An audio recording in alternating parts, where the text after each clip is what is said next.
Panther people, what up? The Carolina Panthers beat those phony Falcons 9-7. Can Bryce build on this to end the season on a high note? I think he can. I want your Panthers post to Phil Perkins. Thanks for joining. It was an ugly win, but I think some of the best Panther games happen when a torrential downpour. I think it was either 2015 or 16, one of those games, or maybe even 2014. Totally just a washout game at Bank of America Stadium. Cam Newton and the Panthers taking on Drew Brees and the Saints, and the Panthers walloped them. And there's just something about the soaking wet, and especially now, the Carolina Panthers rocking all black on this game. They actually look like Panthers on the prowl in the jungle. It's their home turf. Panthers, I think, 2-0 right now, rocking all black with the black helmets, the matte helmets. That should be their default at all times next year. And then the silver helmets are used on throwback days. That's just the way it should be with the throwback logo. That's the way it should be from now on. Like even Bryce Young looks like a 10-year vet, hopefully with some Super Bowls under his belt in the all black with the matte black helmet. But yeah, I think it suits him well playing in the rain like that. It reminds me of seeing another Jungle Book. I don't know, something about it.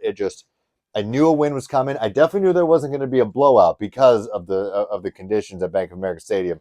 But that, I figured it was going to be a Chuba Hubbard game. I think the offense, not great. Bryce Young, 167, I think 167 yards passing, but really, I don't think anybody was going to be doing that well in that rain.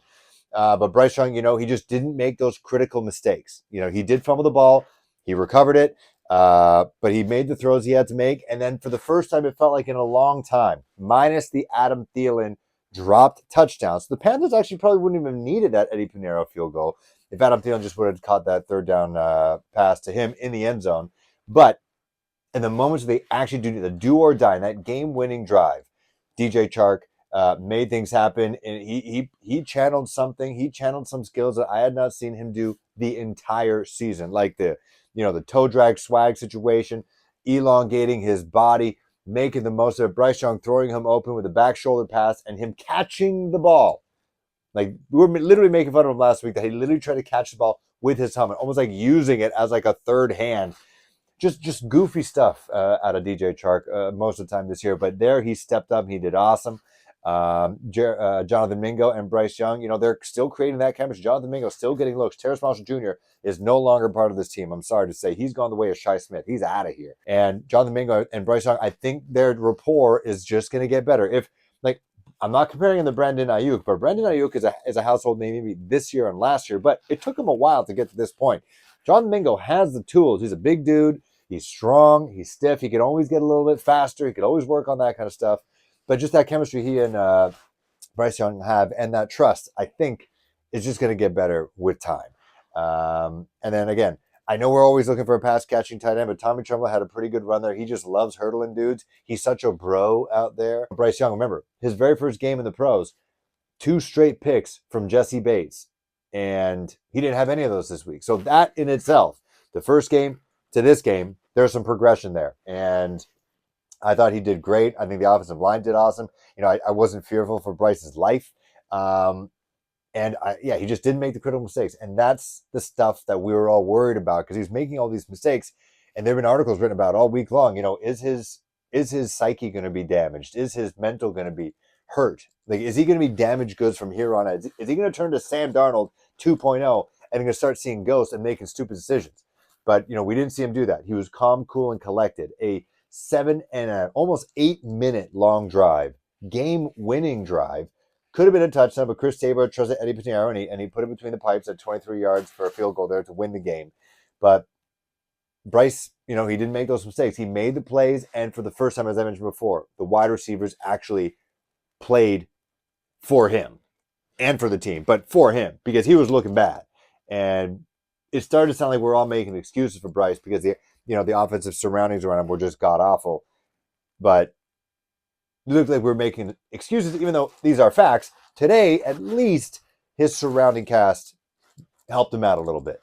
But it's also just so nice to see him happy. Maybe I'm reading too deep into it, but when he did rush for a first down, I think it was like a 12-yard run, and he read the blocks perfectly. He didn't look like he was burning anybody out there.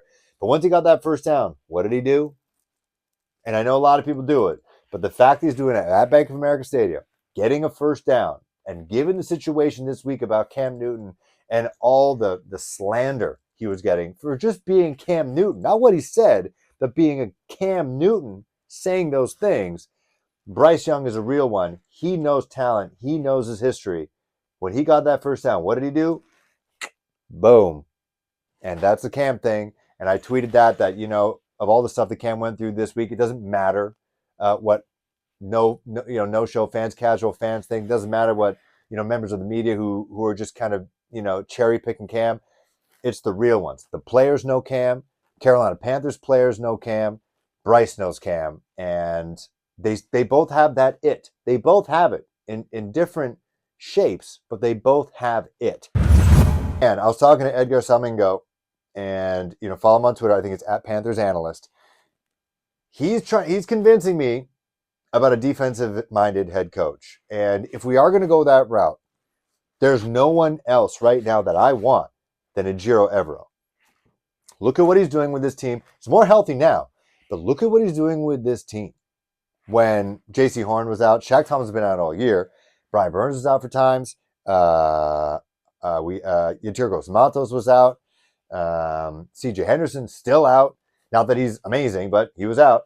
And he's putting in guys. He's elevating guys like Troy Hill, who's been playing awesome. I hope he's on the team next year. And just making plays happen, and then keeping opposition offenses at bay to hopefully allow the offense to score points. And now they haven't been doing their portion here, but Ejiro Evero is doing his best with what he's got. Kind of like how he did with the Denver Broncos. He used that for a higher paying job with the Carolina Panthers. Maybe he's going to use that for a head coaching job in the future. Maybe the league will see that. Maybe the league will maybe still just see him as a guy who is on a 2 and what's our record? 2-11, 2-10 team. I don't know. I don't know if they're going to look at that, but he's a guy who I think I want to keep around, because you can keep him, and then the defense is only going to get healthier with another year under, Brian Burns' belt, Derek Brown's belt. J.C. Horn hopefully stays healthy. Shaq Thompson still there. Frankie Louvu. Add some more pieces as well in the draft or maybe in free agency.